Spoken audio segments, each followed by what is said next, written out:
Quem é que exerce autoridade dentro de uma igreja batista? É o pastor? É o corpo diaconal? É a assembleia administrativa?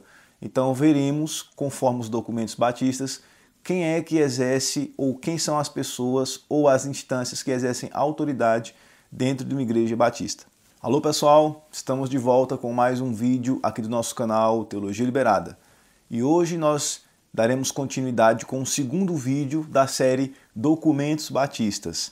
E neste vídeo nós trabalharemos o seguinte tema: o princípio da autoridade.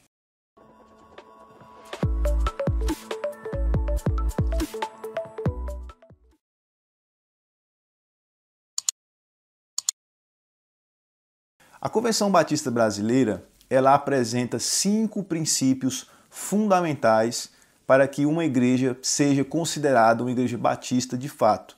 Então, o primeiro princípio é o princípio da autoridade.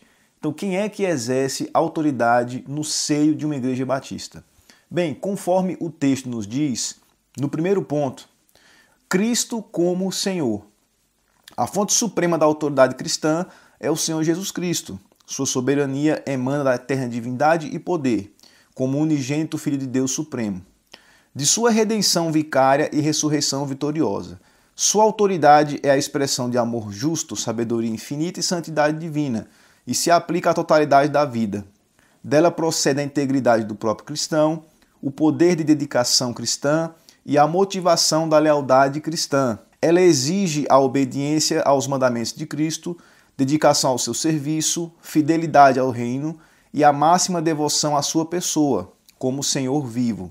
A suprema fonte de autoridade é o Senhor Jesus Cristo, e toda a esfera da vida está sujeita à sua soberania.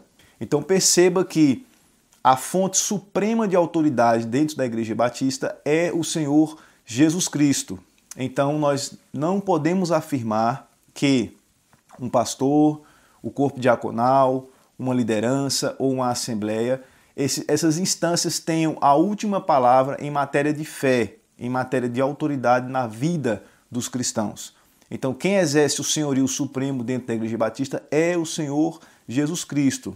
Ele é a cabeça da igreja, ele é a autoridade e tudo aquilo que nós fazemos dentro da igreja, seja campanhas, seja departamento de educação cristã, seja ações evangelísticas, decisões a nível pessoal, decisões a nível coletivo das assembleias, tudo tem que ser feito conforme a vontade e senhorio do Senhor Jesus Cristo. O segundo princípio de autoridade de dentro da Igreja Batista são as Escrituras Sagradas. Então o texto diz o seguinte: a Bíblia fala com autoridade porque é a palavra de Deus. É a suprema regra de fé e prática, porque é testemunha fidedigna e inspirada dos atos maravilhosos de Deus através da revelação de si mesmo e da redenção, sendo tudo patenteado na vida, nos ensinamentos e na obra salvadora de Jesus Cristo. As Escrituras revelam a mente de Cristo e ensinam o significado do seu domínio, na sua singular e una revelação da vontade divina para a humanidade. A Bíblia é a autoridade final que atrai as pessoas a Cristo e as guia em todas as questões de fé cristã e dever moral. O indivíduo tem que aceitar a responsabilidade de estudar a Bíblia com a mente aberta e com a atitude reverente, procurando o significado da sua mensagem através de pesquisa e oração, orientando a vida debaixo de sua disciplina e instrução. A Bíblia, como revelação inspirada da vontade divina, cumprida e completada na vida e nos ensinamentos de Jesus Cristo, é a nossa regra autorizada de fé e prática. Então, como vimos no texto, quem exerce a função de autoridade em segundo momento na Igreja Batista é as Escrituras Sagradas. Ou seja, no passado, os batistas eles eram conhecidos como os Bíblias. Por quê? Porque nós sempre fizemos apelo e sempre faremos apelo às Escrituras Sagradas. Por quê? Porque as Escrituras elas dão testemunho da vontade de Deus, as Escrituras revelam o ápice da revelação divina que é Cristo, e as Escrituras passam para as nossas igrejas, passam através de várias gerações aquilo que Deus fez, aquilo que Deus prometeu e a consumação de todas as coisas. Sem contar que a Bíblia é o testemunho fiel e digno da autoridade apostólica da igreja.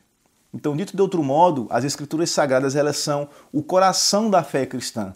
Então, não é possível uma igreja se identificar como igreja batista ou pertencente da Convenção Batista Brasileira se elas não têm, ou se ela não tem, esse princípio fundamental de autoridade, que é a Escritura Sagrada. E ela deve ter última palavra em relação à questão de fé, à questão de conduta cristã e aquilo que deve ser crido, proclamado e obedecido dentro da igreja. A terceira fonte de autoridade da Igreja Batista é a pessoa do Espírito Santo. Vejamos o que o texto nos diz. O Espírito Santo é a presença ativa de Deus no mundo e, particularmente, na experiência humana. É Deus revelando sua pessoa e vontade ao homem. O Espírito, portanto, é a voz da autoridade divina, é o Espírito de Cristo, e sua autoridade é a vontade de Cristo. Visto que as Escrituras são produtos de homens que, inspirados pelo Espírito Santo, falaram por Deus a verdade da Bíblia, expressa a vontade do Espírito, compreendida pela iluminação do mesmo. Ele convence os homens do pecado, da justiça e do juízo, tornando assim efetiva a salvação individual, através da obra salvadora de Cristo. Ele habita no coração do crente como advogado perante Deus e intérprete para o homem. Ele atrai o fiel para a fé e a obediência e, assim, produz na sua vida os frutos da santidade e do amor. O Espírito procura alcançar a vontade e propósito divinos entre os homens. Ele dá aos cristãos poder e autoridade para o trabalho do reino e santifica e preserva os redimidos para o louvor de Cristo. Exige uma submissão livre e dinâmica à autoridade de Cristo e uma obediência criativa e fiel à palavra de Deus. O Espírito Santo é o próprio Deus, revelando sua pessoa e vontade aos homens. Ele, portanto, interpreta e confirma a voz da autoridade divina. Conforme lido neste parágrafo, nós percebemos que a terceira pessoa da Trindade, o Espírito Santo, ele é aquela pessoa que vai revelar, que vai confirmar e iluminar o coração dos crentes a entenderem aquilo que está escrito na Bíblia, aquilo que está escrito nas Escrituras Sagradas. Ele é o Espírito do próprio Cristo, é Deus morando no crente. Então perceba que a terceira fonte de autoridade, conforme o princípio de autoridade dentro da Igreja Batista, é o Espírito Santo, porque ele é o advogado, ele é o consolador, ele é aquele que vai iluminar o nosso entendimento para compreendermos qual é a vontade, qual é a boa e perfeita vontade de Cristo. Então perceba que dentro da Igreja Batista, em matéria de fé, quem é a autoridade máxima não é o pastor, não é o corpo diaconal, não é a liderança, nem muito menos a assembleia. Então essas instâncias, elas servem para a lida da igreja, para as decisões humanas da igreja, para o apacentamento da igreja na fé e para que a igreja siga esses princípios. Então perceba que a Igreja Batista ela não possui uma autoridade suprema humana, mas a Igreja Batista ela tem como autoridade Jesus Cristo, as Escrituras Sagradas e o Espírito Santo. Bem, pessoal, chegamos ao final de mais um vídeo. Espero que vocês tenham gostado. Então deixa o seu like, faz o seu comentário, que isso é muito importante para o nosso canal. Tá bom? Então compartilha também o nosso conteúdo para que possamos alcançar mais pessoas. Então nos vemos no próximo vídeo. Até mais!